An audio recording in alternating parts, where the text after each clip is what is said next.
ప్రార్థనలో ప్రవేశించడానికి సహాయకరంగా ఎఫెసీయులకు రాసిన పత్రిక 6వ అధ్యాయము 18వ వచనాన్ని అందరం కూడా కలిసి చదువుకుందామండి.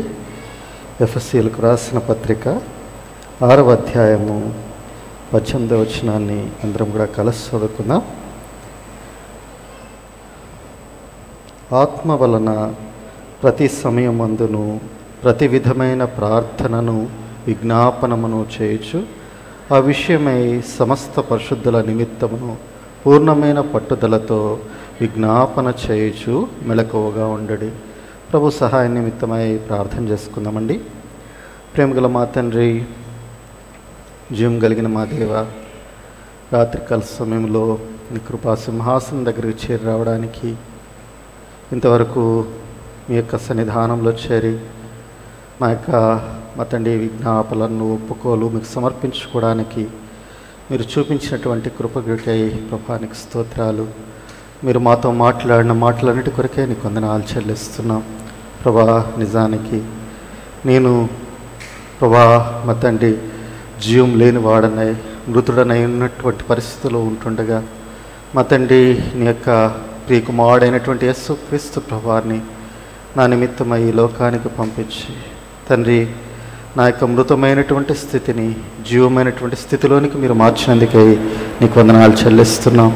అంత మాత్రమే కాదు మా తండ్రి, మీరు నన్ను జీవింప చేసినప్పటికీ కూడా అనేక పర్యాయాలు మా తండ్రి నా బుద్ధిహీనత చేత, నా యొక్క ఆత్మీయమైనటువంటి గుడ్డితనం చేత మా తండ్రి నేను పతనమైపోయినప్పుడు, మా తండ్రి నేను జారిపోయినప్పుడు, ప్రభా నేను సోమరిగా మారిపోయినప్పుడు, విచక్షణారాహిత్యంగా నేను మారిపోయినప్పుడు తండ్రి నన్ను కరుణించి క్షమించి మళ్ళా నన్ను బ్రతికింపు చేయడానికై నీ యొక్క జీవవాక్యాన్ని, నీ యొక్క బుద్ధివాక్యాన్ని ప్రభు నీ యొక్క ఆత్మను నాకు అనుగ్రహించి నన్ను మా తండ్రి దినదినము ప్రేరేపిస్తూ వస్తున్నటువంటి విధానం కొరకై నీకు స్తోత్రాలు చెల్లిస్తున్నాం. నా యొక్క బుద్ధిహీనతలన్నిటినీ, ఆత్మీయమైనటువంటి పతన అవస్థలన్నింటినీ కూడా ప్రభా నీ వద్దకు వచ్చి ఒప్పుకుంటున్నాం. ప్రభా దయతో నన్ను క్షమించండి, కడగండి, పవిత్రపరచండి. రాత్రికాల సమయంలో మరో పర్యాయం నీ వాక్యం చెంతకు చేరి వస్తుంటుండగా ప్రభా మాతో మాట్లాడండి. ప్రభా నీ యొక్క మాటలు విడుదల చేయండి. మా తండ్రి ప్రార్థనలో కావాల్సినటువంటి మెళకువను ప్రభా మీరు మాకు అనుగ్రహిస్తురండి. ప్రార్థన ఆత్మను మా మీద కృమ్మరించండి. నిష్ప్రయోజకమైన దాసుడిగా నీ ప్రజల ముందర నిలబడుతూ ఉంటుండగా కావలసిన దైవోచ్చరణను అనుగ్రహిస్తురండి. నీ ఆత్మచేత నింపండి. మీరే మా తండ్రి మా అందరికీ కావాల్సిన కృపను అనుగ్రహించి మా తండ్రి విజ్ఞాపనాత్మను కృమ్మరించమని కోరుకుంటూ వందనాలు చెల్లిస్తూ యేసు ప్రభువారి శ్రేష్టమైన నామమున స్తుతించి ప్రార్థించి వేడుకుంటున్నాం మా తండ్రి, ఆమేన్. మనం చదువుకున్న ఈ లేఖన భాగం మనకు చాలా పరిచయమైనదే. ఇక్కడ అపోస్తలుడైనటువంటి పౌలు ఆయన చెప్తున్నటువంటి మాట ఏంటంటే, ఆత్మ వలన ప్రతి సమయమందును ప్రతి విధమైన ప్రార్థనను విజ్ఞాపనమును చేయుచు ఆ విషయమై సమస్త పరిశుద్ధుల నిమిత్తమును పూర్ణమైన పట్టుదలతో విజ్ఞాపన చేయుచు మెళకువగా ఉండండి. మెళకువ కలిగి మనం ప్రార్థన చేయాలనేది ఇక్కడ జ్ఞాపకం చేయబడుతున్నటువంటి మాట. అయితే ఎప్పుడు ప్రార్థన చేయాలి అంటే అక్కడ రాస్తున్నాడు, ప్రతి సమయమందును కూడా మనం ప్రార్థన చేయాలి. అది ఉదయం కావచ్చు, మధ్యాహ్నం కావచ్చు, రాత్రి వేళ కావచ్చు, ఏ సమయమైనా కూడా మనం ఎలా ఉండాలంటే ప్రార్థన చేయడానికి సిద్ధపడినటువంటి మనస్సు మనలో కలిగినటువంటి వారంగా ఉండాలి. ఎందుకు అంటే యేసు ప్రభువారు ఇలాగ చెప్తూ వచ్చారు. లూకాసు వార్తలో 21వ అధ్యాయంలో యేసు ప్రభువారు ఆయన జీవించి ఉన్నటువంటి దినాల్లో మనందరికీ కూడా ఒక హెచ్చరికను ఆయన ఇస్తూ ఇలా చెప్తూ వచ్చారు. చూడండి, 21:34 నుంచి 36 వచనాలు మనము చదువుకుంటే ఇక్కడ కొన్ని విషయాలు మనకు జ్ఞాపకం చేయబడతా ఉన్నాయి. చదువుకున్నామందరం కూడా కలిసి. మీ హృదయములు ఒకవేళ తిండి వలనను, మత్తు వలనను, ఐహిక విచారం వలనను మందముగా ఉన్నందున ఆ దినము ఆకస్మికముగా మీ మీదికి ఉరి వచ్చినట్టు రాకుండా మీ విషయమై మీరు జాగ్రత్తగా ఉండుడి. ఆ దినము భూమి అన్నంతటా నివసించి వారందరి మీదకి అకస్మాత్తుగా వచ్చు. కాబట్టి మీరు జరగబో వీటినెల్లను తప్పించుకొని మనుష్య కుమారుని ఎదుట నిలువబడుటకు శక్తి గలవారగినట్లు ఎల్లప్పుడూ ప్రార్థన చేయొచ్చు మెలకువగా ఉండడని చెప్పారు. ఇక్కడ చూసినప్పుడు యేసుప్రభువు వారు చెప్తా ఉన్నారు ఏంటంటే, ఒకరోజు రాబోతా ఉంది. ఆ రోజు ఎలా ఉంటుందంటే ఆకస్మికంగా ఆ దినము ఉరి వచ్చినట్లుగా వచ్చేదిగా ఉంటా ఉంది. కనుక ఆ దినాన్న మరి మీరందరూ కూడా తప్పింపబడాలి అంటే ఏం చేయాలంటే మీరు ఎల్లప్పుడూ ప్రార్థన చేయాలి. అంటే ప్రార్థన ఎందుకు అంటే మన మీదకి భవిష్యత్తులో ఒక ఆపద రాబోతా ఉంది, శోధన రాబోతా ఉంది, ఆ యొక్క లోకమంతటి మీదకి నాశనం రాబోతా ఉంది. ఆ దినాన్న మనం తప్పింపబడాలి అంటే మనకు కావాల్సింది ఏంటంటే ప్రార్థన. కనుక ఈ ప్రార్థన ఎలా చేయాలి అంటే ఎల్లప్పుడూ కూడా చేస్తూనే ఉండాలి. మన మనస్సుల్లో ఎల్లప్పుడూ కూడా ఒక ట్యూనింగ్ ఉండాలి. ఏంటి అంటే ప్రార్థన అనేటటువంటి ట్యూన్ ఉండాలి. మనం ఉద్యోగం చేస్తున్నా, లేకపోతే మనం ఇంట్లో పనులు చేసుకుంటున్నా, మనం ఎక్కడున్నప్పటికీ కూడా మనలో ఏముండాలంటే ఆత్మవలమైనటువంటి ప్రార్థన ఉంటూ రావాలి. దేవుడు మనకి కొన్ని సంగతులు తెలియపరుస్తూ ఉంటాడు ఆత్మలో. వీరిని గురించి ప్రార్థన చేయండి, వారిని గురించి ప్రార్థన చేయండి అని. ఆ విషయాలన్నీ కూడా మనం ఏం చేయాలంటే ఎల్లప్పుడూ ప్రార్థన చేస్తూ ఉండాలి. అంతేకాదు ఇక్కడ చెప్పబడిన మాట ఏంటంటే, మరి మనుష్య కుమారుని ఎదుట నిలవబడ్డానికి శక్తి కావాలన్నా కానీ మనం ఏం చేయాలంటే ఎల్లప్పుడూ ప్రార్థనా పరులంగా ఉండాలి. ఆయనతో కూడా ఎత్తబడాలి అంటే, ఈ లోకపు ఆకర్షణ నుంచి తప్పింపబడాలి అంటే, ఈ లోకం యొక్క శక్తుల నుంచి, అపవాది యొక్క శక్తుల నుంచి తప్పింపబడాలి అంటే ఎల్లప్పుడూ కూడా మనలో ఏముండాలంటే ప్రార్థన ఆత్మ కలిగిన వారంగా ఉండాలి. అంటే ఎల్లప్పుడూ అంటే 24 గంటలు అన్ని పనులు మానేసి మనం ప్రార్థన చేయమని కాదు, కానీ మన హృదయాల్లో ఏంటంటే ఆ ప్రార్థన భారం అనేటటువంటిది ఉండాలి, ఆ మెళుకుతనం అనేటటువంటిది ఉండాలి అనేది జ్ఞాపకం చేయబడతాం. చూడండి, అపొస్తలుడైనటువంటి పౌలు కూడా ఫిలిప్పీలకు రాస్తూ ఆయన ఫిలిప్పీ సంఘాన్ని గురించి ఒక మాట చెప్తూ ఉన్నాడు. చూడండి, ఫిలిప్పీలకు రాసిన పత్రిక 1వ అధ్యాయము 3-6 వచనాలు కలిసి ఉన్నాయి. అయితే నేను క్రింది భాగంలో ఉన్నటువంటి ఒక మాటను చదువుతున్నాను. మీ అందరి నిమిత్తమును నేను చేయు ప్రార్థనలో ఎల్లప్పుడూ సంతోషముతో ప్రార్థన చేస్తాను. అపొస్తలుడైన పౌలు ఫిలిప్పీ సంఘంతో ఏమని చెప్తా ఉన్నాడంటే, నేను ప్రార్థన చేస్తూ ఉన్నా. ఎప్పుడు ప్రార్థన చేస్తున్నాడంట? ఎల్లప్పుడూ ప్రార్థన చేస్తూ ఉన్నాడంట. ఎవరి కోసము? ఆ ఫిలిప్పీ సంఘస్థుల కోసము చెప్తా ఉన్నాడు.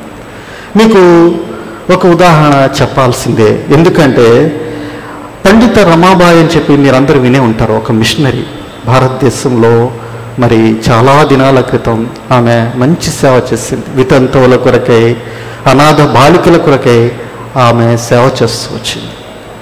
అయితే ఆ యొక్క పండిత రమాబాయి ఆ యొక్క హాస్టల్స్లో అక్కడ ఉన్నటువంటి పిల్లలు ఏం చేస్తారంటే రాత్రిపూటంట వాళ్ళు ఒక క్యాండిల్ వెలిగించుకొని, ఇప్పుడంటే మనకి కరెంట్ ఉంది, ఆ రోజుల్లో వాళ్ళకి కరెంటు ఉండేది కాదు, వాళ్ళు ఒక క్యాండిల్ వెలిగించుకుని ఆ క్యాండిల్ వెలుతురులో ఆ హాస్టల్లో ఉండే ప్రతి విద్యార్థి కొరకు, వారి అవసరాల కొరకు మరి అక్కడ నిలువబడి, క్యాండిల్ ముందర నిలువబడి వాటిని అలా చదువుతూ ఒక్కొక్క బిడ్డ 2 గంటల పైనగా ప్రార్థన చేసేవాళ్ళట. కనుక ఎందుకు చెప్తున్నానంటే ఈ మాటలు, వారికి ప్రార్థనే వారికి జీవం అన్నట్లుగా, ప్రార్థన ద్వారా వారు ఏం చేశారంటే ఆ దినాల్లో ఆత్మీయంగా కట్టబడుతూ వచ్చారు. ఎంతో విస్తారమైన సేవ చేశారు. ఒక్కరి వైపు కూడా చేయి చాపకుండా వారు ఏం చేశారంటే ఆ యొక్క హాస్టల్ నిర్వహించుకోగలుగుతూ వచ్చారు. దేవుడు అనేక ఆత్మలను రక్షించడానికి ఆ యొక్క దీన సేవ పరిచర్యను ఎంతో బలంగా వాడుకుంటూ వచ్చారు. మీ అందరికీ తెలుసు ఓఎం టీమ్, ఆపరేషన్ మొబిలైజేషన్. ఆ యొక్క దైవజనుడు ఎవరు అంటే జార్జ్ వరోర్ గారని ఆయన ఉంటారు. ఆయన దగ్గర మరి ప్రతి ఉదయకాలము ఆయన ప్రార్థన చేసేటప్పుడు మరి ఆయన ప్రార్థన చేస్తే 25 సంచికలు ఉండేవట. ఏంటి? ఎన్ని సంచికలు? సంచికలు అంటే ఏంటి? పుస్తకాలు. అంటే 25 పుస్తకాలు. ఒక్కొక్క పుస్తకంలో కనీసం ఒక 20 పేజీలు వేసుకున్న ఎన్ని పేపర్లు అవుతాయండి? 25 x 20 పేజీలు వేసుకుంటే ఎంత? 500 పేజీలకు పైగా ఉన్నటువంటి ప్రార్థన మనవులను ఆయన ప్రతి ఉదయకాలాన్న దేవుని దగ్గరికి తీసుకుని వచ్చి ప్రార్థన చేశారు. ఎంతో సంతోషంగా. అందుకనే ఓఎం టీం యొక్క పరిచర్య ప్రపంచవ్యాప్తంగా అన్ని ప్రదేశాలకు వారు బైబిల్ సాహిత్యాన్ని అందించాలి. ఆ యొక్క జార్జ్ వర్వర్ గారు ఆయన యొక్క భారం ఏంటంటే, ఆయన ఒక గ్లోబ్ ఉంటుంది, మనకు తెలుసు కదా గ్లోబ్, ఆ గ్లోబ్ ఆయన భుజాల మీద పెట్టుకొని ఇలా నిలబడిన ఫోటో ఉంటుంది. అంటే ప్రపంచవ్యాప్తంగా ఏం చేయాలంటే నేను పరిచర్య చేయాలి. దాని కొరకై ఆయన ఏం చేశాడు అంటే ప్రార్థననే ఆయుధంగా ఎంచుకుంటూ వచ్చాడు. మనం కూడా ఇటువంటి అనుభవాలను కలిగిన వారంగా ఉంటూ రావాలని ప్రోత్సహించబడతాము. ఇక్కడ పౌలు అంటున్నప్పుడు ఎల్లప్పుడూ సంతోషంతో మీకోసం ప్రార్థన చేస్తాము. మనకు చాలా పర్యాయాలు మన దగ్గరకు ప్రార్థన మనవులు తీసుకుని రాబడినప్పుడు వాటిని అలా స్కిప్ చేసుకుంటూ వెళ్ళిపోతూ ఉంటాం. కేవలము మనం ఏం ప్రార్థన చేస్తామంటే మనము, మన కుటుంబము, మన వలయం వరకు మాత్రమే ప్రార్థన చేస్తాం. మన వలయం దాటి అవతలకు వెళ్ళి ప్రార్థన చేయడం అనేది చాలా అరుదైనటువంటి సందర్భాలు కనబడతా ఉన్నాయి. కనుక ఏంటంటే ఇక్కడ మనం కూడా జ్ఞాపకం చేసుకోవాల్సిన విషయం ఏంటంటే ఎల్లప్పుడూ ప్రార్థనా అనుభవం అనేటటువంటిది జ్ఞాపకం చేసుకోవాలి. రోమీయులకు రాసినటువంటి పత్రిక 1వ అధ్యాయము 9వ వచనము 10వ వచనం కలిసి ఉన్నాయి. అందులో అపొస్తలుడైనటువంటి పౌలు ఇక్కడ ఒక మాట చెప్తూ ఉన్నాడు. చూడండి, అపొస్తలుడైన పౌలు మధ్య భాగంలో చెప్తున్నాడు, నా ప్రార్థనల యందు ఎల్లప్పుడూ ఆయనను బతిమాలు కొనుచున్నాను. రోమా సంఘస్థులతోటి చెబుతూ అంటున్నాడు, నాకు మీ వద్దకు రావాలని చాలా ఆశ ఉంది, కానీ అనేకమైనటువంటి ఆటంకాలు ఉన్నాయి. అయితే నేనేం చేస్తున్నానంటే మీ వద్దకు వెళ్ళడానికి కొరకే, మీ వద్దకు రావడం కొరకే నేనేం చేస్తున్నానంటే నా ప్రార్థనలు యందు ప్రభా నన్ను తీసుకెళ్ళాయా, రోమా పట్టణానికి తీసుకువెళ్ళు, అక్కడ సువార్త ప్రకటించాలి అని చెప్పి ఆయన ఏం చేస్తున్నాడంటే ఎల్లప్పుడూ ఆ విషయంలో భారం కలిగిన వాడిగా ఆయన ప్రార్థన చేస్తూ ఉన్నాడు. కనుక మన విషయం మనం కూడా ఏంటంటే ఒక ప్రత్యేకమైనటువంటి విధానంలో ఎల్లప్పుడూ ప్రార్థన అనేటటువంటి అనుభవం, అంటే ఆ ప్రార్థన మనస్సును మనం అలవర్చుకోవాల్సిన వారంగా ఉంటాము. క్రైస్తవ్యం అంటేనే ప్రార్థన, ప్రార్థన అంటేనే క్రైస్తవ్యం. ఎందుకంటే లోకస్తులు ఎవరు కూడా ప్రార్థన చేయలేరు. కనుక మనమే చేస్తాం, మనమే చెయ్యాలి. కనుక మనం ఏం చేయాలి అంటే ఎల్లప్పుడూ కూడా ప్రార్థించేటటువంటి అనుభవము మనం నేర్చుకోవాల్సిన వారంగా ఉంటున్నాం. చూడండి, కొలస్సీయులకు రాసినటువంటి పత్రిక 4వ అధ్యాయము 12వ వచనంలో ఇక్కడ ఒక దైవజనుడు అతని గురించి చెబుతూ ఇలా చెప్తా ఉన్నాడు. ఏమని చెప్తున్నాడో చూడండి. 4వ అధ్యాయము 12వ వచనంలో, మీలో ఒకడును క్రీస్తు యేసు దాసుడునైన ఎపఫ్రా మీకు వందనములు చెప్పుచున్నాడు. మీరు సంపూర్ణులను, ప్రతి విషయంలో దేవుని చిత్తమును గూర్చి సంపూర్ణాత్మ నిశ్చయితను కలవారునై నిలకడగా ఉండవలనని ఇతడెల్లప్పుడూ మీ కొరకు తన ప్రార్థనలలో ఏం చేస్తున్నాడంట, పోరాడుతూ ఉన్నాడు. ఎలాంటి అనుభవం అంటే ప్రార్థనలో దేవునితో పోరాడుతూ ఉన్నాడు. ఎందుకంటే ఆ కొలస్సీ సంఘస్థులు ఏం కావాలంట, దేవునిలో సంపూర్ణులు కావాలి. ఆ యొక్క సంఘమంతా కూడా ఎలా కావాలంటే దేవుని వంటి వారుగా కావాలి. యేసయ్యకున్నటువంటి మనస్సు రావాలి, యేసయ్యకున్నటువంటి ఆలోచన రావాలి, యేసయ్య వలె వారు ప్రవర్తించాలి. ఆ కొలస్సీ సంఘస్థులకు ఆ యొక్క ఎపఫ్రా ఆయన యొక్క తపన ఏంటి అంటే అతడు పోరాడుతూ ఉన్నాడు, ప్రభా ఈ సంఘస్థులంతా కూడా నీ స్వారూప్యంలోనికి రావాలి, నీ స్వరూపంలోనికి రావాలి, నీ వలే ఉండాలి, ఇక్కడ నీ పరిచర్య జరగాలి అనేటటువంటి ఆశతో అతడు పోరాడుతున్నటువంటి వాడిగా ఉంటాను. అందుకని తెస్సలోనికే సంఘస్థులకు కూడా చెబుతూ 5వ అధ్యాయము 16వ వచనంలో అక్కడ రాయబడుతుంది, ఎడతెగక ఏమంటాడు, ప్రార్థన చేయడు. ఎందుకు? ఆ సంఘానికి ప్రార్థన లోపం ఉంటా ఉంది. ఆ సంఘములో ప్రార్థన లోపించినటువంటి విషయాలు ఉంటా ఉన్నాయి. అందుకనే మళ్ళా పురుకొల్పుతూ ఉన్నాడు. ఎవరు? పౌలు పురుకొల్పుతూ ఉన్నాడు. ఏమంటున్నాడంటే ఏంటంట, ఎడతెగక ప్రార్థన చేయండి. ప్రభు రాకడ సమీపంగా ఉంటా ఉంది. ఆయన ఎదుర్కోవాలన్నా, ఆయన ఎదుట శక్తి గల వారిగా నిలవబడాలన్నా, లేకుంటే మీ యొక్క ఆత్మీయ జీవితాలు మరి కట్టబడాలన్నా, మీరు సంపూర్ణులు కావాలన్నా మనం ఏం చేయాల్సిన వారంగా ఉన్నామంటే మనం ప్రార్థించవలసినటువంటి వారంగా ఉన్నాం. ఇంకో చోట అంటాడు, మీ విశ్వాసములో లోపము తీరునట్లుగా మేము ప్రార్థన చేస్తూ ఉన్నాం. కనుక అపోస్తలుడైనటువంటి పౌలు యొక్క పట్టింపు ఎలా ఉందంటే అనేకుల కొరకు ఎల్లప్పుడూ కూడా ప్రార్థించేటటువంటి అనుభవం.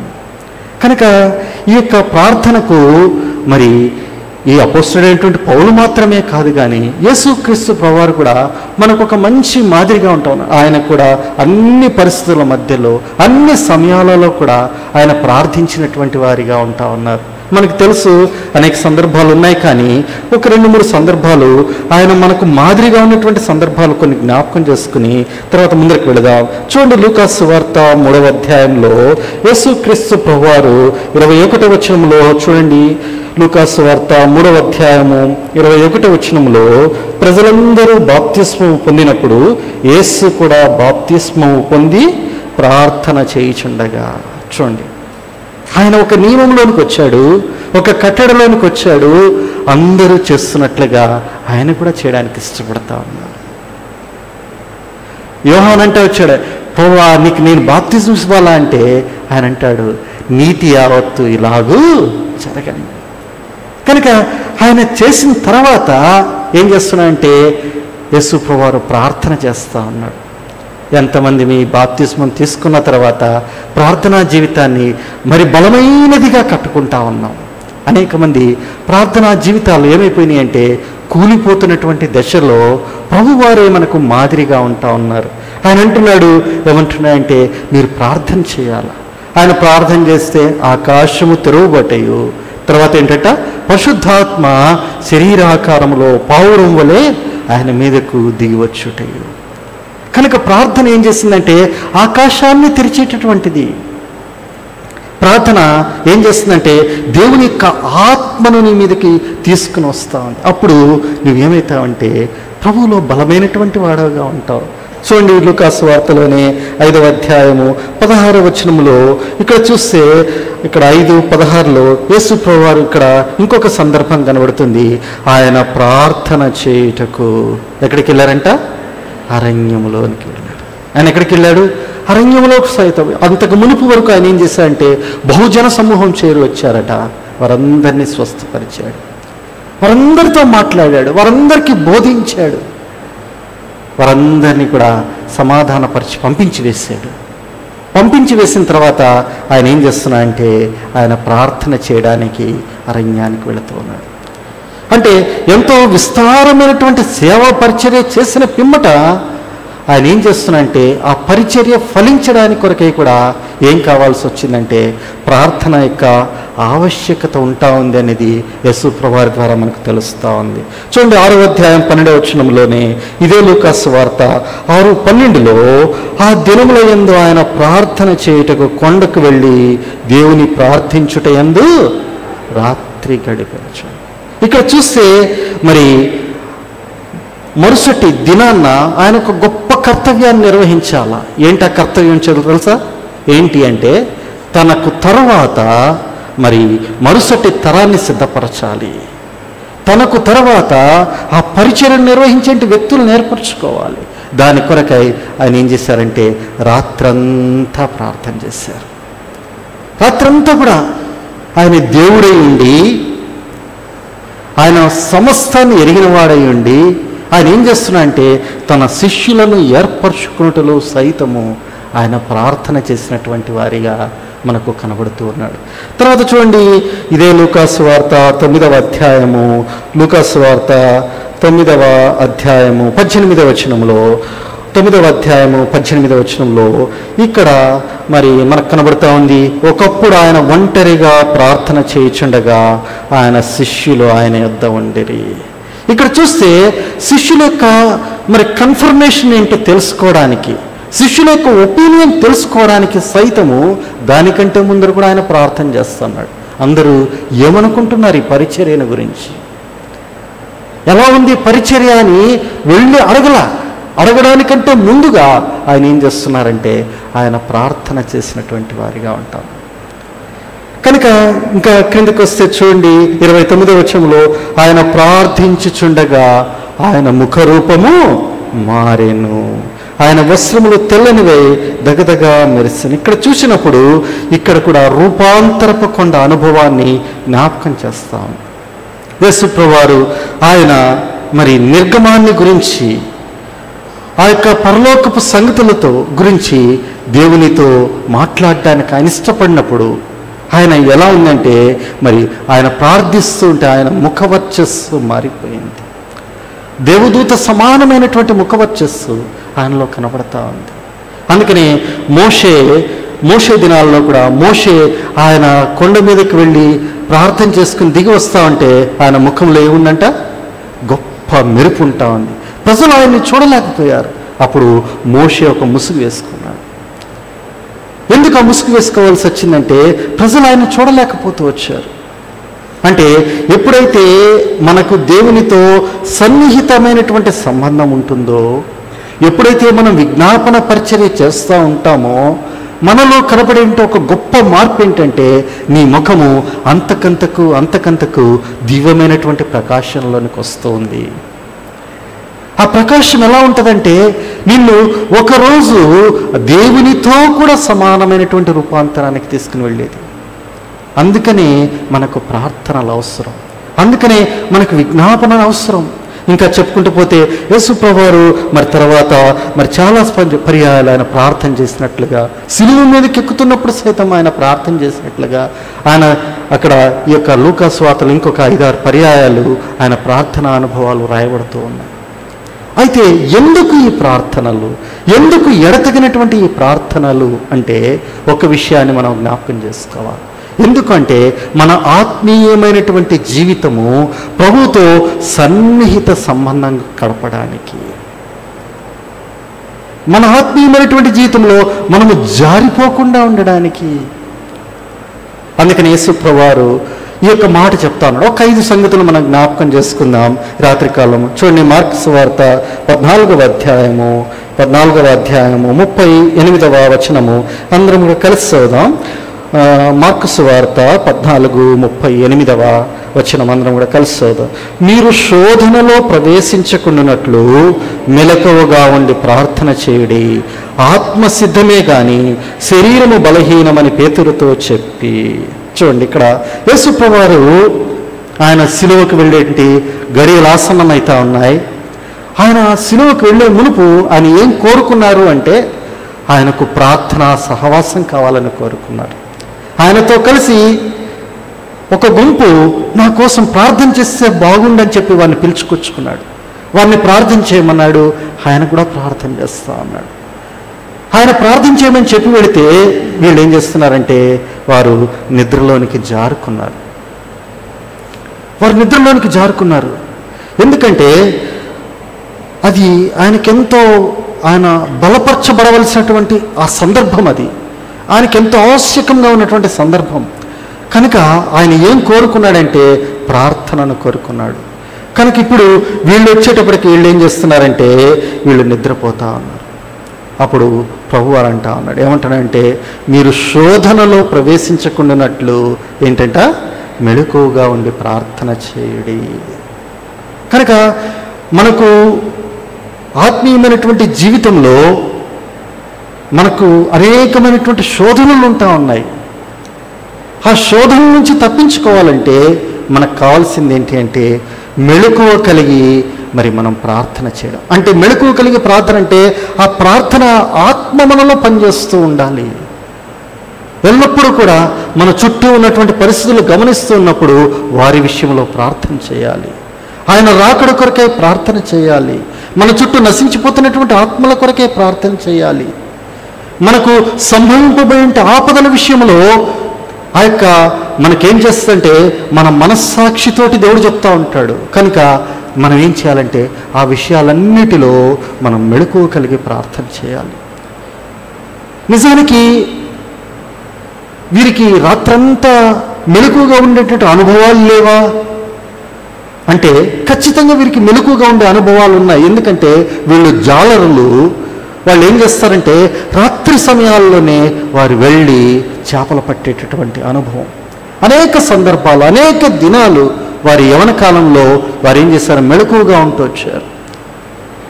ప్రభువు వారిని పిలిచి మరి అప్పటికి 3 సంవత్సరాలు అయి ఉండొచ్చు. ఆ సందర్భాల్లో మరి వారు కూడా అనేక పర్యాలు ప్రభువుతో ప్రార్థన చేసిన అనుభవాలు ఉన్నాయి.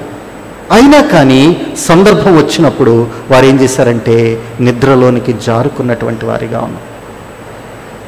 కనుక ఇక్కడ ఏం జ్ఞాపకం చేయబడుతుంది అంటే, మనల్ని వంచేటటువంటి వాడు, మనల్ని భ్రమపరిచేటటువంటి వాడు, మన మీదకు నిద్రాత్మను తీసుకుని వచ్చేటటువంటి వాడు ఎవరు అంటే సాతానుడు. వాడు ఏం చేస్తాడంటే మనల్ని మెలకువగా ఉండనీయకుండా, మన శరీరం బలహీనమైపోయింది కదా, కొద్దిసేపు నిద్రించవచ్చు కదా అని చెప్పి వాడు నిద్రలోనికి తీసుకుని వెళ్ళిపోయేటటువంటి వాడు. కనుక మనం ఏం చేయాలంటే దాన్ని జయించవలసినటువంటి వారంగా ఉంటున్నాం. ప్రభువారు అంటున్నారు, ఒక్క గడి అయినను నా కోసము మేల్కొని ఉండలేరా? ఎందుకు? మీరు శోధనలో ప్రవేశించకున్నట్లు.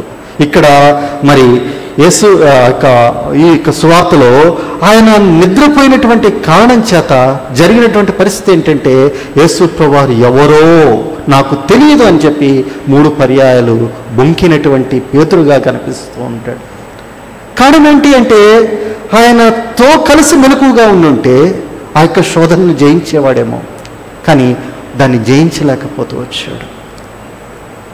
కనుక మన జీవితాల్లో కూడా చాలా సందర్భాల్లో మనకేంటంటే అనేకమైనటువంటి శోధనకరమైనటువంటి పరిస్థితులు వస్తూ ఉంటాయి.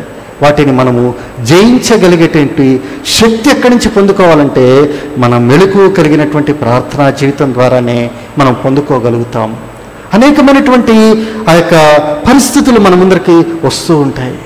అందుకనే పేతురే ఆయన మరలా తన పత్రిక రాస్తూ ఉన్నప్పుడు ఏమని చెప్తాడంటే, 1 పేతురు రాసిన పత్రికలో 5వ అధ్యాయంలో ఒక మాట ఇలా చెప్తూ ఉన్నాడు. చూడండి, 1 పేతురు రాసినటువంటి పత్రిక, అక్కడ నిద్రపోయాను కదా, దాని పర్యవసానం ఏంటి అని అంటూ ఇక్కడ చెప్తున్నాడు. ఏమని చెప్తున్నాడు చూడండి, 1 పేతురు రాసిన పత్రిక 5వ అధ్యాయము 8వ వచనము, నిబ్బరమైన బుద్ధి గలవారై మెలకువగా ఉండుడి, మీ విరోధి అయిన అపవాది గర్జించు సింహము వలె ఎవరిని మృంగుదునా అని వెతుకుచూ తిరుగుచు. ఆయన అనుభవించాడు. ఏమనుభవించాడంటే ఆ యొక్క నిద్ర ద్వారా వచ్చేటువంటి ఆ శోధనను అనుభవించాడు. తర్వాత తెలుసుకున్నాడు, అయ్యో ఈ శోధన నేను జయించాలి కదా. చాలా సందర్భాల్లో మనకు శోధన అంటే ఏమనుకుంటామంటే, మరి రకరకాలైనటువంటి పాపాలను మనం అన్వయించుకొని వ్యభిచారము, లేకపోతే త్రాగుడు, జూదము, వీటిని మనం శోధనలు అనుకుంటాం. శోధనలు అవి కావు. మెలకువగా ఉండకపోవడం శోధన. ఏదైతే కాని ప్రదేశం ఉందో ఆ కాని ప్రదేశం దగ్గర నిలవబడడం శోధన. నువ్వు జారిపోతున్నావు అని తెలుసు, ఆ జారిపోతున్నటువంటి ఆ జారుడు ప్రదేశం దగ్గర నువ్వు నిలబడి నేను ఇలా జారిపోతాను అనుకుంటూ కూర్చోవడం శోధన. ఎక్కడైతే నీకు పడిపోతున్నాను అని తెలుస్తుందో అక్కడి నుంచి ఏం చేయాలంటే మనము తప్పించుకుని బయటకు వచ్చేయాలి. ప్రభువు నీకు ఆ వివేచన ఇచ్చాడు, ప్రభువు నీకు ఆ శక్తి ఇచ్చాడు. కనుక నువ్వేం చేయాలంటే అక్కడి నుంచి బయటికి రావాలి. ప్రభువు కనుక ఆయన శోధిస్తే ఆయన ఏం చేస్తాడంటే తప్పించుకునేటటువంటి మార్గం కూడా ప్రక్కనే ఉంటా ఉంది. దేవుడు ఇస్తాడు, మీకు అవకాశం ఇస్తాడు, ఇలాగొచ్చేయచ్చు అని. చాలా సందర్భాల్లో ఇప్పుడు మనం పడిపోయడానికి అవకాశమైన పరిస్థితులు, మన సమయాన్ని కాలయాపన చేసేటువంటి పరిస్థితులు మనకి ఇప్పుడు మొబైల్ ద్వారా వచ్చేసినాయి. కనుక ఏం చేయాలంటే దాని దగ్గర మనం ఎక్కువసేపు నిలబడకూడదు. వెంటనే దాని నుంచి వెనక్కి వచ్చేయాలి. దేవుని వాక్యం చెంతకు రావాలి, ప్రార్థన చెంతకు రావాలి. ప్రభువారు చెప్తున్నాడు, ప్రభువారు నన్ను పిలుస్తున్నాడు, నేను ప్రార్థనలో ఉండాలి అనేటటువంటి తాత్పర్యం కలిగిన వారంగా మనం ఏం చేయాలంటే ప్రార్థన వైపు మన మనస్సులను వంచవలసిన వారంగా ఉంటా ఉన్నాం. ప్రార్థన కొరకే మన మనస్సును సిద్ధం చేసుకోవాలి. ఎల్లప్పుడూ నేను ప్రభువుతో కలిసి నేను జీవించాలి. మెలకువ కలిగినటువంటి ఆ యొక్క అనుభవం కొరకే మనం ఏం చేయాలంటే ప్రభువారి దగ్గరకు రావాల్సినటువంటి వారంగా ఉంటా ఉన్నాం. కనుక మన యొక్క ఆత్మీయమైనటువంటి యాత్రలో ఎందుకు ఎల్లప్పుడూ ప్రార్థన చేయాలి అంటే శోధన నుంచి తప్పించుకోవడానికి మనం ప్రార్థన చేయాలి. మెలకువగా ఉండడానికి కొరకే మనం ప్రార్థన చేయాలి. కనుక ఇక్కడ ప్రభువారు అంటున్నాడు, మీ యొక్క ఆత్మలు సిద్ధంగా ఉన్నాయి కానీ శరీరాలే బలహీనంగా ఉంటా ఉన్నాయి. ఆ యొక్క కుంటి సాకును మీరు చెప్పుకొని మీరు అలాగ నిద్రపోతూ ఉండకండి. మీరేం కావాలంటే మెళకువ కలిగి మీరు ప్రార్థన చేయాలని ప్రభువారు హెచ్చరిస్తూ ఉన్నటువంటి వారిగా ఉన్నారు. రెండవదిగా, ఎల్లప్పుడూ ప్రార్థన చేసేటప్పుడు ఈ విషయాన్ని కూడా గుర్తుపెట్టుకోవాలి. చూడండి, రెండవదిగా చూడండి, యాకోబు రాసినటువంటి పత్రిక 5వ అధ్యాయము 14వ వచనాన్ని అందరం కూడా కలిసి చదువుకుందాం. యాకోబు రాసిన పత్రిక 5వ అధ్యాయము 14వ వచనము. మీలో ఎవడైనను రోగి అయి ఉన్నాడా, అతడు సంఘపు పెద్దలను పిలిపింపవలెను. ప్రభువు నామమున అతనికి నూనె రాచి అతని కొరకు ప్రార్థన చేయవలెను. విశ్వాస సహితమైన ప్రార్థన ఆ రోగిని స్వస్థపరచును. ప్రభువు అతనిని లేపును. అతడు పాపములు చేసిన వాడైతే పాపక్షమాపణ నందును. ఇక్కడ చూసినట్లయితే దేని నిమిత్తమై మనం ప్రార్థన చేయాలంటే మరి ఇక్కడ ఆరోగ్యం అని చెప్పుకోవాలా, రోగము నుంచి బయటకు రావడానికి కొరకైనా చెప్పుకోవాలా. ఇప్పుడు ఇక్కడ ఏమని చెప్పబడతా ఉందంటే, మీలో ఎవరికైనా శ్రమ సంభవించినా, ఎవడైనా రోగి అయినా వాడు ఏం చేయాలంటే ప్రార్థన చేయాలి. ఇక్కడ 5 సంగతులు మనం జ్ఞాపకం, ఒక 3-4 సంగతులైనా జ్ఞాపకం చేసుకోవాలి. మనంతట మనంగా ప్రార్థన చేసుకోనకుండా మనకు స్వస్థత కలగదు. చాలా సందర్భాల్లో ఏం చేస్తారంటే, మనకు రోగం ఉంటుంది, మనకు కష్టం ఉంటుంది, మనకు బాధ ఉంటుంది, మనం ప్రార్థన చేసుకోం. ఏం చేస్తామంటే ఆ రోగంతో అలా ములుగుతూ వాళ్ళకి ఫోన్ చేసి, అన్న నా కోసం ప్రార్థన చేయండి, లేకపోతే అక్క నా కోసం ప్రార్థన చేయండి అని చెప్తాం. కనీసము మనము ప్రభా నాకెందుకు ఈ పరిస్థితి వచ్చింది, ప్రభా నన్ను స్వస్థపరచు నాయనా అని చెప్పి చాలా సందర్భాల్లో ప్రభు దగ్గర కూర్చుని అడగనటువంటి సందర్భాలు అనేకం ఉంటా ఉన్నాయి. కనుక మొట్టమొదటిగా ఒక వ్యక్తికి బాధ కలిగినప్పుడు కానీ, శ్రమ కలిగినప్పుడు కానీ, రోగం వచ్చినప్పుడు కానీ మొట్టమొదటి చేయాల్సిందంటే ప్రభు దగ్గరికి రావాలి. ప్రభు ఏం చేస్తా అంటే, ఒకవేళ అతడు గనక ఏదైనా పాపం చేస్తే ఆ పాపాన్ని అతనికి చూపిస్తాడు. చూపించినప్పుడు అతడు ఏం చేస్తా అంటే ప్రభు దగ్గర ఒప్పుకోవాలి. ప్రభు దగ్గర ఒప్పుకుంటప్పుడు ప్రభు ఏం చేస్తా అంటే అతన్ని క్షమిస్తాడు. ఆ తర్వాత ఏం చేస్తా అంటే ప్రభువారు అతన్ని స్వస్థపరుస్తారు. రెండవదిగా ఏం చేయాలంటే, ఎప్పుడైనా మనకు రోగం కలిగినప్పుడు మనం చేయాల్సిన రెండవ పని ఏదంటే సంఘపు పెద్దలను పిలిపించాలి. The information goes to the church. ఎక్కడికి వెళ్ళాలి అంటే సంఘానికి వెళ్ళాలి. నాకు బాగలేదు అనేటువంటి సంగతి, లేకపోతే నేను అనారోగ్యంగా ఉన్నటువంటి సంగతి ఎక్కడికి తెలియపరచబడాలంటే సంఘానికి తెలియపరచబడాలి. సంఘం అప్పుడు ఏం చేస్తుందంటే వారి నిమిత్తమై ప్రార్థన చేసేదిగా ఉంటుంది. అందుకనే సంఘములో ఏముంటాయంటే ఆయా నియామక కూడికలు ఉంటాయి. ఆయా నియామక కూడికల్లో ఏముంటాయంటే ప్రార్థనా పట్టీలు ఉంటాయి. ఆ ప్రార్థనా పట్టీలలో వారి పేర్లను పెట్టి మనము ప్రార్థించవలసిన వారు. మేము సైదాబాద్లో నేను ఉండేవాడిని. అక్కడ ఒక చక్కని నియమం ఉంటూ ఉండేది. ఆ నియమం ఏంటి అంటే, అక్కడ దీర్ఘకాలంగా ఎవరైతే మరి వ్యాధుల చేత బాధపడుతున్నారో వారందరూ ఫస్ట్ ప్రేయర్ షీట్ ఉండేది, ఆ షీట్లో ఉండేవన్నమాట. ఆ తర్వాత రెండో ప్రేయర్ షీట్లో మళ్ళా గత వారం వచ్చినటువంటి ప్రార్థనా మనవులు ఉండేవి. అవన్నీ కూడా ఏం చేసేవాళ్ళంటే టైప్ చేసేసి ఒక 10 షీట్స్, ఇటు బ్రదర్ సైడ్ ఒక 2, సిస్టర్ సైడ్ ఒక 2, అట్లా ఏం చేసేవాళ్ళంటే వాళ్ళు స్ప్రెడ్ చేసేవాళ్ళు. ఇక్కడ ఆ యొక్క వ్యక్తుల నిమిత్తమై ఏం చేసేవాళ్ళంటే ఒకళ్ళు 5 అంశాలు ప్రార్థన చేస్తే 6వ అంశం నుంచి మరొకళ్ళు ప్రార్థన చేసేవారు. అలాగే ఇంకొక 5 అంశాలు ప్రార్థన చేసి వ్యక్తిగతమైనటువంటి అంశాలను కూడా అక్కడ మళ్ళా వాళ్ళు కలుపుకొని ప్రార్థన చేసేవారు. అదొక చక్కని అనుభవంగా ఉండేది. ఎందుకంటే అలాగ ప్రార్థన చేయడం వల్ల అనేకులకు వచ్చి మనం ప్రార్థన చేయడానికి మనం మర్చిపోయినటువంటి విషయాలు ఒక్కరే ప్రార్థన చేయకుండా అందరికీ తెలియగలిగినట్లుగా అక్కడ అలా చేస్తూ ఉండేవారు. అదొక చక్కని ప్రాక్టీస్గా ఉంటూ ఉండేది. కనుక ఇక్కడ మనం కూడా సంఘం అంటే ఏంటంటే ఇలాగ ప్రార్థించేటటువంటి అనుభవం ఉంటా ఉంది. మూడవదిగా చూస్తే ఒక వ్యక్తి రోగము కలిగినప్పుడు ప్రార్థిస్తే పూర్తిగా రోగం పోతుందా అంటే అది దేవుని యొక్క కనికరం మీద ఆధారపడి ఉంటుంది. ఆ రోగము పూర్తిగా పోవచ్చు, లేకుంటే దేవుడు అంటాడు నా కృప నీకు చాలును అని చెప్పవచ్చు. ఎందుకంటే కొన్ని సందర్భాల్లో దేవుడు అనుమతిస్తాడు. ఆ ముళ్ళు మనకుంటేనే మనం దేవుని మాట వింటాం. ఆ ముళ్ళు మనకుంటేనే దేవునితో సహవాసం చేస్తాం. ఆ ముళ్ళు మనకుంటేనే మనం ఏం చేస్తామంటే ఇతరుల బాధను అర్థం చేసుకోగలుగుతాం. ఆ ముళ్ళు మనకు లేనప్పుడు, ఇతరులు బాధపడతా ఉన్నప్పుడు అది మనకెంతో తేలికగా అనిపిస్తుంది. అందుకని దేవుడు ఏం చేస్తాడంటే అన్ని బాధలు తీసుకొచ్చి ఎవరికి పడతారో తెలుసా? దైవ సేవకులకి పడతాడు. ఎందుకు తెలుసా?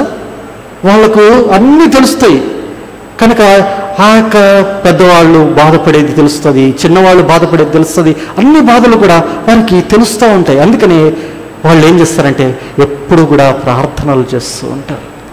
కనుక ఇక్కడ ఒక వ్యక్తి ఏం చేయాలి అంటే మరి దేవుని యొక్క కనికరం కొరకే వేడుకోవాలి. మార్కు సువార్త 1వ అధ్యాయం 41వ వచనం చదవండి ఎవరైనా. మార్కు సువార్త 1వ అధ్యాయము 41వ వచనము. మార్కు సువార్త 1వ అధ్యాయము 41వ వచనము.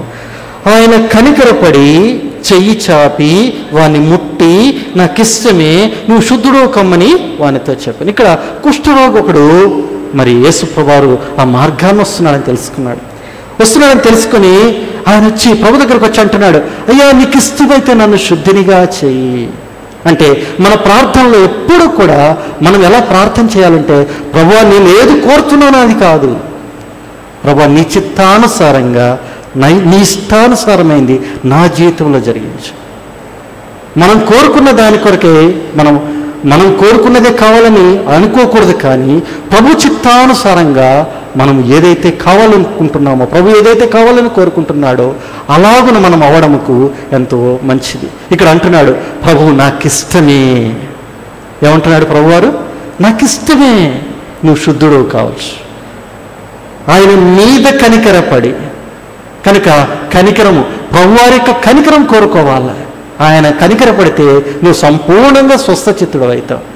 కనుక ఒక వ్యక్తి ఏం చేయాలంటే ప్రార్థనకు వచ్చినప్పుడు, ఇంట్లో ప్రార్థన చేసుకున్నా, సంఘంలో ప్రార్థన చేసుకున్నా, మొట్టమొదటిగా ఏం చేయాలంటే ప్రభు యొక్క కనికరం కొరకే. అందుకని మరి ఎవరికి స్వస్థత ఉంటుందంటే ప్రభు వారి యొక్క కనికరాన్ని కోరుకునేటటువంటి వారికి ఆ యొక్క స్వస్థత ఉంటుంది. ఇప్పుడు సంఘం ఏం చేస్తుందంట, అక్కడ ప్రభు నామమున వారికి నూనె రాచి ప్రార్థన చేస్తూ ఉంది. కనుక ఇక్కడ ఏం జరుగుతూ ఉంది అంటే మరి వారికి స్వస్థత కలుగుతూ ఉంది. కనుక మనం ఎల్లప్పుడూ ప్రార్థన చేయడం అనేటప్పుడు ఆ విషయంలో ఏంటంటే సంఘమును కూడా ఇంక్లూడ్ చేస్తూ ఉన్నాడు, సంఘ పెద్దలను ఇంక్లూడ్ చేస్తూ ఉన్నాడు, సంఘ సభ్యులను ఇంక్లూడ్ చేస్తూ ఉన్నాడు. వీళ్ళందరూ కూడా ఎలా ఉండాలంటే అందరూ కలిసి ఎల్లప్పుడూ కూడా ప్రార్థన చేసేటటువంటి అనుభవాన్ని జ్ఞాపకం చేస్తున్నాడు. మూడవదిగా చూడండి, ఇంకొక అనుభవాన్ని జ్ఞాపకం చేసుకుందాం రండి. 2వ తిమోతిలకు రాసినటువంటి పత్రిక. ఇవన్నీ మనకు తెలిసిన మాటలే అయినప్పటికీ కూడా ఈ మాట జ్ఞాపకం చేసుకుని 1 తిమోతిలకు రాసిన పత్రిక 2వ అధ్యాయము 1-2 వచనాలు కూడా అందరం కూడా కలిసి చదువుకుందాం. 1 తిమోతిలకు రాసిన పత్రిక 2వ అధ్యాయము 1-2 వచనాలు.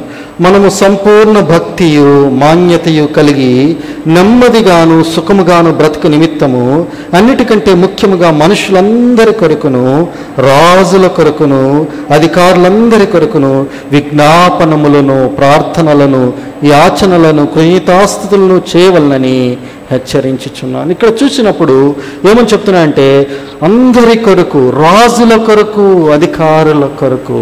ఎందుకంటే రాజుల కొరకు, అధికారుల కొరకు ప్రార్థించేది ఎవరంటే క్రైస్తవ సమాజమే, సంఘమే. మనం ప్రార్థన చేస్తూ ఉంటే దేవుడు ఏం చేస్తాడంటే తన చిత్తవృత్తి ప్రకారం వారిని ఏం చేస్తాడంటే వారి హృదయాలను నీటి కాలువల వలె మరల్చేటటువంటి దేవుడుగా ఉంటాడు. కనుక వాళ్ళు ఎంత కఠినాత్ములైనా కావచ్చు, ఎంత బాధపరిచేవారైనా కావచ్చు, దేవుడు ఏం చేస్తాడంటే మనం ప్రార్థన చేస్తూ ఉన్నప్పుడు వారిని మారుస్తాడు. మొదటి సెషన్లో కూడా అన్న మరి చెప్తూ మొదటి ప్రార్థనలో చూడండి 2వ దినవృత్తాంతాలు 7వ అధ్యాయం 14వ వచనము. ఆ మాట జ్ఞాపకం చేసుకుందాం. 2వ దినవృత్తాంతాల గ్రంథములు 7వ అధ్యాయము 14వ వచనము. నా పేరు పెట్టబడిన నా జనులు తమ్మును తాము తగ్గించుకొని ప్రార్థన చేసి నన్ను వెదకి తమ చెడు మార్గములను విడచని ఎడల ఆకాశము నుండి నేను వారి ప్రార్థనను విని వారి పాపమును క్షమించి వారి దేశమును స్వస్థపరచదు. దేన్ని బాగు చేస్తాడంట? దేశాన్ని బాగు చేస్తాడు. అంటే ఒక క్రైస్తవుని ప్రార్థన దేన్ని బాగు చేస్తుందంటే దేశాన్ని బాగు చేస్తుంది. దేశంలో అన్యాయము, అక్రమము, అపవిత్రత, లేకుంటే ఆ యొక్క బలాత్కార తత్వము ఇవన్నీ కూడా తొలగిపోవాలంటే మనం ఏం చేయాలంటే మన పై అధికారులందరినీ కూడా ప్రార్థనలో ఎత్తిపట్టవలసిన వారు. బైబిల్ గ్రంథంలో మనం చూస్తున్నప్పుడు అనేక సందర్భాల్లో అలాగ ప్రార్థన చేస్తూ ఉన్నప్పుడు రాజులను దేవుడు వాడుకుంటూ వస్తున్నాడు. మనం ప్రతి ఆదివారం కూడా వింటూ ఉన్నాం, కోరేషును వాడుకున్నాడు దేవుడు. ఎందుకు వాడుకున్నాడు అంటే అక్కడ సమాజం ప్రార్థన చేస్తూ వచ్చింది. అంటే ప్రార్థన చేసినప్పుడు ఏమవుతుందంటే దేవుడు అక్కడ లేపుతాడు. ముందుగానే వాగ్దానం ఇవ్వబడింది ఏమనంటే 70 సంవత్సరాల తర్వాత ఆ కోరేష్ అనేటువంటి వ్యక్తి వస్తాడు. ఆ కోరేష్ అనేటువంటి వ్యక్తి కాలంలో ఈ యొక్క చెర నుంచి బయటకు వస్తారనేటువంటి మాట చెప్పబడింది. ప్రజలు దానియేలు లాంటి వ్యక్తులందరూ కూడా ఏం చేస్తూ ఉన్నారంటే ప్రార్థన చేస్తున్నారు, ప్రభా సమయం అయిపోయింది కదా, సమయం అయిపోయింది కదా, మమ్మల్ని విడిపించవా, మమ్మల్ని తప్పించవని ప్రార్థన చేస్తూ ఉంటే ఆ యొక్క కోరేషుని దేవుడు తీసుకొచ్చాడు టయానికి. ఆయన మనస్సును ప్రేరేపించాడు. ఆ తర్వాత అక్కడి నుంచి వారికి విడుదల కలిగింపచేస్తూ వచ్చాడు. ఇలా చాలా సందర్భాల్లో బబులోను రాజులను, మాదీయుల రాజులను, ఆ తర్వాత మోయాబు రాజులను, రకరకాలైనటువంటి రాజులను దేవుడు ఏం చేశాడంటే ఆ యొక్క పరిశుద్ధుల యొక్క ప్రార్థనల ద్వారా వాడుకుంటాడు. వారిని ప్రేరేపించాడు. తద్వారా వారిని బయటకు తీసుకుని రావడానికి దేవుడు వారిని ఒక సాధనాలుగా వాడుకుంటూ వచ్చాడు. కనుక మనం ఏం చేయాలి అంటే మనము ప్రార్థించే వారంగా ఉండాలి. ఎందుకంటే మన యొక్క దేశము బాగుగా ఉండాలన్నా, మన దేశంలో మరి చక్కని పరిస్థితులు కలగాలన్నా, ప్రపంచవ్యాప్తంగా ఉన్నటువంటి నాయకుల కొరకు మనం ఏం చేయాలంటే ఎల్లప్పుడూ కూడా మనం ప్రార్థించాల్సిన వారంగా ఉన్నాం. ఆ విషయంలో కూడా ఎడతగినటువంటి అనుభవం ఉండాలి. వారందరూ కూడా మన దృష్టిలో ఉండాలి. వారిని మన మనస్సులో పెట్టుకోవాలి. అది జ్ఞాపకం చేయబడతా ఉంటా ఉంది. అంత మాత్రమే కాదు, ఇంకొక మాట కూడా జ్ఞాపకం చేసుకుందాం రండి. అపోస్తల కార్యములు 4వ అధ్యాయము 30వ వచనము. అపోస్తల కార్యములు 4వ అధ్యాయము 30వ వచనము.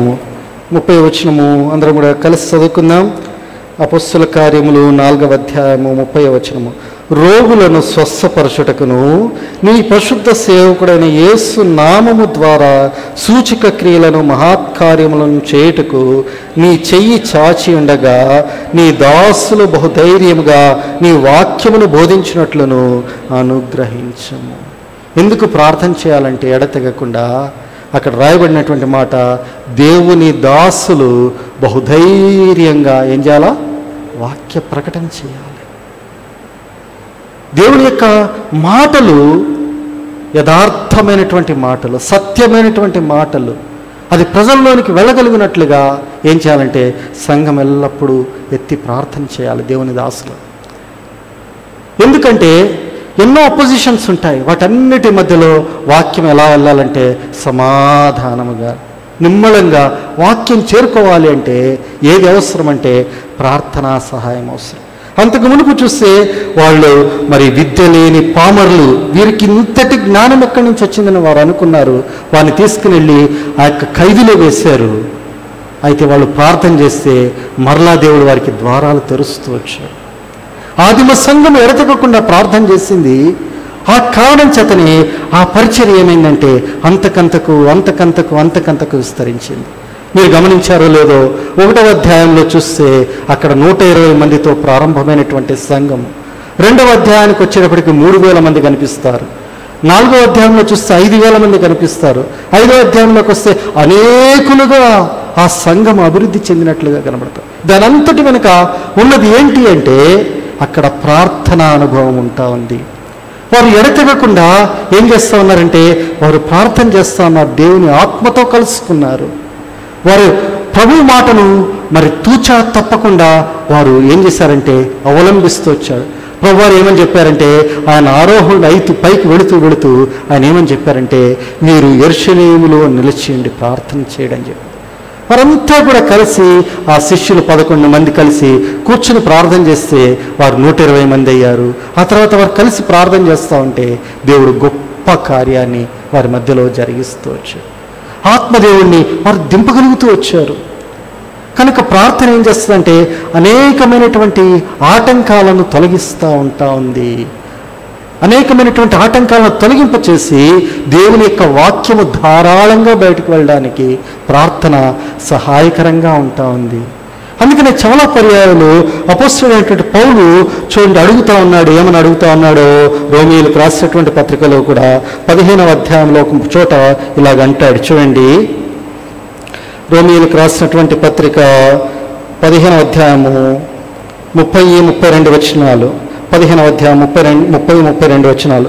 సహోదరులారా, నేను యూదయలో ఉన్న విధేయుల చేతిలో నుండి తప్పింపబడి యెరూషలేములో చేయవలసి ఉన్న ఈ పరిచర్య పరిశుద్ధులకు ప్రీతికరమగినట్లు నేను దేవుని చిత్తం వలన సంతోషముతో మీ యొద్దకు వచ్చి మీతో కలిసి విశ్రాంతి పొందినట్లును మీరు నా కొరకు దేవునికి చేయు ప్రార్థనల యందు నాతో కలిసి పోరాడవలనని మన ప్రభు అయిన యేసుక్రీస్తును బట్టి ఆత్మవలని ప్రేమను బట్టి మిమ్మను బతిమాలుకొనుచు. అక్కడ పౌలు బ్రతిమలాడుతున్నాడు. ఏమన్నా బ్రతిమలాడుతున్నా అంటే నా కోసం ప్రార్థన చేయండి, ప్రీతికరమైనటువంటి సేవ చేయడానికి. చూడండి, పరిశుద్ధులకు తగినటువంటి సేవను నేను చేయడానికి నేను పోరాడుతూ ఉన్నాను, నేను ప్రార్థన చేస్తూ ఉన్నాను. అయితే నాకు మీ సహాయం కూడా కావాలి, నాకు మీ సహాయం కూడా కావాలి. ఆయన బ్రతిమలాడుతూ ఉన్నాడు. కొలస్సీలకు కూడా రాస్తూ అదే మాట అంటాడు. చూడండి, కొలస్సీలకు రాసిన పత్రిక 4వ అధ్యాయము 2వ వచనము. చూడండి, కొలస్సీలకు రాసిన పత్రిక 4వ అధ్యాయము 2-4 కలిసి చదువుకుందాం.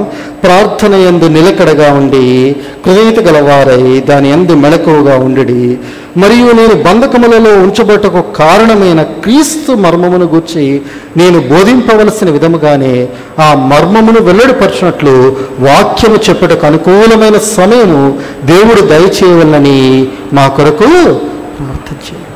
కాబట్టి ఏమని అడుగుతా ఉన్నానంటే, నేను వాక్యాన్ని ప్రచురం చేయడానికి, దేవుని యొక్క మర్మాన్ని తెలియపరచడానికి నా కోసం మీరు ప్రార్థన చేయండి. నాకు అనుకూలమైనటువంటి సమయాలు కావాలి. ఆ సమయాలను దేవుడు ప్రార్థించినట్లుగా ప్రార్థించండి. కనుక మనం ఏం చేయాలంటే దైవజనుల కొరకు ప్రార్థన చేయాలి. ఎల్లప్పుడూ కూడా వారిని ఎత్తిపడుతూ ఉండాలి. వారిని మన ప్రార్థనలు ఎత్తిపట్టడాన్ని బట్టి ఏమవుతాయంటే పరిచర్య విస్తరించేదిగా ఉంటా ఉంది. కనుక ఈ మాట మనము ఎప్పుడూ కూడా మర్చిపోకూడదు. కనుక మరి ఆఖరిగా మనం చదువుకున్నటువంటి భాగానికి వస్తే, మొదటిగా చదువుకున్న భాగానికి వస్తే రండి, ఎఫెసీయులకు రాసినటువంటి పత్రిక 6వ అధ్యాయము 18వ వచనములో ఏమంటారంటే, ఆత్మ వలని ప్రతి సమయమందును ప్రతి విధమైన ప్రార్థన విజ్ఞాపనము చేయొచ్చు ఆ విషయమై సమస్త పరిశుద్ధుల నిమిత్తము. ఎవరి కొరకు ప్రార్థన చేయాలట? సమస్త పరిశుద్ధుల నిమిత్తము ప్రార్థన చేయాలి. కనుక మనం ఏం చేయాలి అంటే ఎప్పుడూ కూడా మన యొక్క సహవాసుల కొరకు, మన తోటి వారి కొరకు మనం ఎల్లప్పుడూ కూడా ప్రార్థించేటటువంటి మనస్సు కలిగిన వారంగా ఉంటూ రావాలి. వారి యొక్క అవసరాలు తెలుసుకోవాలి. వారి అవసరాలు తెలుసుకొని వారి నిమిత్తమై మరి మనము ఒకరినొకరు సహకరించుకొని మన ప్రార్థనలో వారిని ఎత్తిపట్టవలసిన వారంగా ఉంటాం. కనుక మన తోటి వారు అనేకమైనటువంటి అవసరాల్లో ఉంటారు. వాళ్ళని చూసినప్పుడు మనకు అర్థమైపోతూ ఉంటుంది. కొన్ని సందర్భాల్లో వారు చెప్పుకోలేని బాధలు ఉంటాయి. వారి ముఖంలో ఆందోళన కనిపిస్తూ ఉంటుంది. వారు చెప్పుకోలేకపోవచ్చు, కానీ మనం ఆందోళన గమనించినప్పుడు వారిలో ఉన్నటువంటి ఆ యొక్క పరిస్థితిని, వారి పరిస్థితి తెలియపరచబడినప్పుడు మనం ఏం చేయాలంటే వారిని ప్రార్థనలో ఎత్తిపట్టవలసిన వారు. మరి మనం కాకుండా మరి ఎవరు ప్రార్థన చేస్తారు వారి గురించి? కనుక చేయాల్సింది ఎవరు అంటే మనమే ప్రార్థన చేయాలి. అంతేకాదు ఆ యొక్క పరిశుద్ధుల కుటుంబాల్లో కొన్ని పరిస్థితులు ఉంటాయి. ఎలాంటి పరిస్థితులు అంటే, కొద్దిమంది భార్యలు రక్షింపబడతారు, భర్తలు రక్షింపబడరు, పిల్లలు రక్షింపబడరు. కొంతమంది పిల్లలు ఎలా ఉంటారంటే తల్లిదండ్రులకు అవిధేయులైనటువంటి వారిగా ఉంటారు, ఏమాత్రము లోబడినటువంటి వారు. తల్లిదండ్రి ఏమో పరిచయం చేసేటటువంటి గుంపులో ఉంటారు, పిల్లలేమో జులాయిగా తిరిగేటువంటి గుంపులో ఉంటారు. వారి బాధ వర్ణనాతీతం. ఎందుకంటే వారికి తెలుస్తూ ఉంటుంది, పిల్లలు మాట వినరు. ఈ పరిచర్య ఆపితేనేమో దేవుడు ఆపొద్దని చెప్తా ఉంటాడు. అక్కడ చూస్తే కుటుంబ సాక్ష్యం పోతున్నట్లుగా అనిపిస్తూ ఉంటుంది. ఈ పరిస్థితులన్నిటి మధ్యలో ఎవరు ప్రార్థన చేస్తారంటే మనమే ప్రార్థన చేయాలి. వారి నిమిత్తమై ఎత్తి పట్టవలసినటువంటి బాధ్యత, భారాన్ని మనము తీసుకోవాల్సిన వారంగా ఉంటాం. ఇక్కడ అందుకని అంటున్నాడు, ప్రతి సమయంలో మీకు గుర్తొచ్చినప్పుడల్లా మనం ఏం చేయాలంటే ఎవరో ఒకరిని మనం ఒక లిస్ట్ పెట్టుకొని రోజుకి కనీసం ఒక 10 కుటుంబాలు వారి యొక్క పేర్లను ఏం చేయాలంటే ఒక లిస్టులో పెట్టుకొని నీకు సమయం దొరికినప్పుడల్లా ఆ కాగితాన్ని ముందర పెట్టుకొని మనం ప్రార్థన చేస్తే నువ్వు నెలకి ఎన్ని కుటుంబాల గురించి ప్రార్థన చేయగలుగుతావు, ఎంతమందిని గురించి దేవుని సన్నిధానంలో విజ్ఞాపన చేయగలుగుతాం. కనుక ఇదొక మంచి అభ్యాసం. కనుక మనం ఏం చేయాలంటే ఇలాంటి అనుభవాలను కలిగిన వారంగా ఉండాలి. కనుక రాత్రి కాలంలో మనము ప్రార్థన చేయడానికి వచ్చినప్పుడు ప్రభువారు జ్ఞాపకం చేస్తున్నాడు ఏంటంటే ఎల్లప్పుడూ ప్రార్థన చేయాలి. పౌలు ప్రార్థన చేస్తూ వచ్చాడు, తర్వాత యేసు ప్రభువారు కూడా ప్రార్థన చేస్తూ వచ్చాడు. అంతేకాదు మనం దేనికోసం ప్రార్థన చేయాలంటే ఎల్లప్పుడూ అంటే శోధన నుంచి తప్పింపబడ్డానికి మనం ప్రార్థన చేయాలి. రెండవదిగా దేని కొరకు మనం ప్రార్థన చేయాలి అంటే మనము అనారోగ్య సమస్యలు అంటే ఆత్మీయమైనటువంటి ఆరోగ్యం కొరకు, భౌతిక సంబంధమైనటువంటి ఆరోగ్యం కొరకు కూడా మనం ప్రార్థన చేయవలసినటువంటి వారంగా ఉన్నాం. మూడవదిగా చూసుకున్నప్పుడు రాజుల కొరకు, అధికారుల కొరకు మనం ఏం చేయాలంటే విజ్ఞాపన చేయవలసిన వారంగా ఉంటాం. ఎందుకంటే వారి కొరకు మనం విజ్ఞాపన చేస్తున్నప్పుడు శాంతి, సామరస్యము మన దేశంలో, మన సంఘాల్లో కూడా వెలసిల్లేదిగా ఉంటా ఉంది. నాలుగవదిగా మనం ఎవరి కొరకు ప్రార్థన చేయాలంటే దైవ సేవకుల కొరకు ప్రార్థన చేయాలి. వారు మరి స్వాతంత్రంగా మరి చాలా ధారాళంగా దేవుని వాక్యాన్ని ప్రకటించగలిగినట్లుగా ప్రార్థన చేయాలి. ఒక సందర్భం ఉంది, ఒకానొక సందర్భంలో దేవుడు ఇర్మియాతోటి ఇలా చెప్తా ఉన్నాడు. చూడండి, ఒక మాట ఆ మాట జ్ఞాపకం చేసుకుని ముందరికి వెళ్ళిపోతాం. ఇర్మియా గ్రంథము 23వ అధ్యాయం, ఇర్మియా గ్రంథము 23వ అధ్యాయము 16-17 వచనాలు చదవండి ఎవరైనా. సైన్యములకు అధిపతికి యెహోవా ఇలాగూ సెలవిచ్చుచున్నాడు, మీకు ప్రవచనములు ప్రకటించే ప్రవక్తల మాటలను ఆలకింపకుడి, వారు మిమ్మల్ని భ్రమపెట్టుదురు. వారు నన్ను తృణీకరించి వారితో మీకు క్షేమము కలుగునని యెహోవా సెలవిచ్చుననియు, ఒకడు తన హృదయ యథార్థత చొప్పున నడవుగా వారితో మీకు కీడు రాదని చెప్పుచు యెహోవా ఆజ్ఞను బట్టి మాటలాడక తమకు తోచిన దర్శనమును బట్టి పలుకుతారు. ఎలా పలుకుతున్నారంట? వారికి తోచిన దాన్ని బట్టి వాళ్ళు పలికేటటువంటి వారు. కనుక ఇలాంటి పరిస్థితులు రాకుండా ఉండాలి అంటే మనం ఏం చేయాలి అంటే, ఇలాంటి దుర్బోధలు మనం వినకుండా ఉండాలి అంటే మనం ఏం చేయాలంటే మనము దేవుని సేవకుల విషయంలో మనం ఎత్తిపట్టి ప్రార్థన చేయాలి. అప్పుడు ఏమవుతుందంటే మనకు సత్యమైనటువంటి వాక్యము మరి అన్ని చోట్ల మన సంఘాలన్నిటిలో మరి వెల్లడేగినట్లుగా మనకు దేవుడు సహాయం చేస్తాడు. ఆఖరిగా ఎవరి కొరకు ప్రార్థన చేయాలంటే పరిశుద్ధుల కొరకు, సమస్త పరిశుద్ధుల కొరకు. వారి కొరకైనా ఒక డైరీ నీకు ఉండాలి, వారి కొరకైనా ఒక ప్రత్యేకమైన పట్టీ నీకు ఉండాలి. వారిని ఎల్లప్పుడూ కూడా ఏం చేయాలంటే నీ యొక్క ప్రార్థనలో జ్ఞాపకం చేసుకోవాలి. వారి విషయంలో వేదన కలిగిన వారంగా మనం ప్రార్థించేటటువంటి వారంగా ఉండాలి. అప్పుడు దేవుడు ఏం చేస్తాడంటే మన ప్రార్థనలకు అంగీకారం చెల్లుతాడు. దేవుడు ఆయన పేరు ప్రార్థనలకు ఆలకించు దేవుడు కనుక ఆయన పేరే ప్రార్థనలు ఆలకించేవాడు. కనుక ఇలాగున మనం చేసినప్పుడు దేవుడు ఏం చేస్తాడంటే మనల్ని తృణీకరించాడు, ఆయన మన ప్రార్థనలు అంగీకరిస్తాడు. తద్వారా దేవుని సంఘానికి మనకు కూడా వ్యక్తిగతంగా క్షేమం. ఈ రాత్రికాల సమయంలో ఈ మాటలు జ్ఞాపకం పెట్టుకొని మన ప్రార్థనలో ప్రవేశిస్తాం.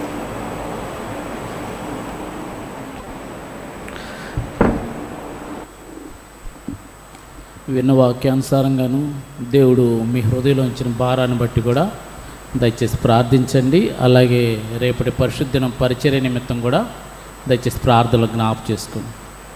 దయచేసి ప్రార్థన ఆరంభించండి.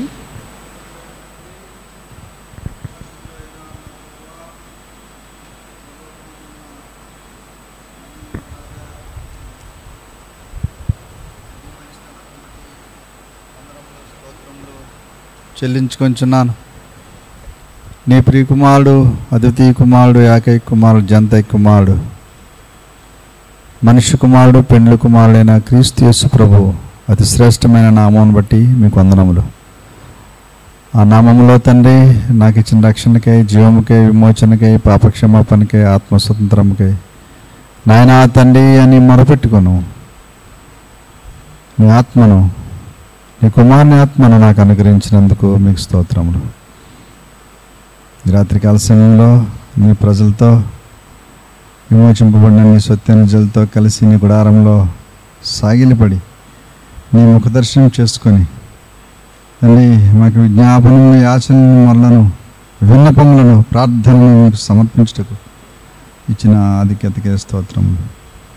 ప్రభువా, బుద్ధిని బలహీని తండ్రి జ్ఞాపకం చేసుకోమని వేడుకుంటున్నాను, కనికరించమని వేడుకుంటున్నాను. నా బలహీనతలన్నింటిని బట్టి క్షమించమని వేడుకుంటున్నాను. నీ లేఖన భాగం ద్వారా మరొకసారి తండ్రి దర్శించినందుకు మీకు వందనములు. ఎఫెసీ 6:18 ఆత్మ వలన ప్రతి సమయం ముందును ప్రతి విధమైన ప్రార్థనను విజ్ఞాపన చేయొచ్చు. ఆ విషయమై సమస్త పరిశుద్ధుల నిమిత్తం పూర్ణమైన పట్టుదలతో మెలకువగా ఉండి ప్రార్థన చేయుడి.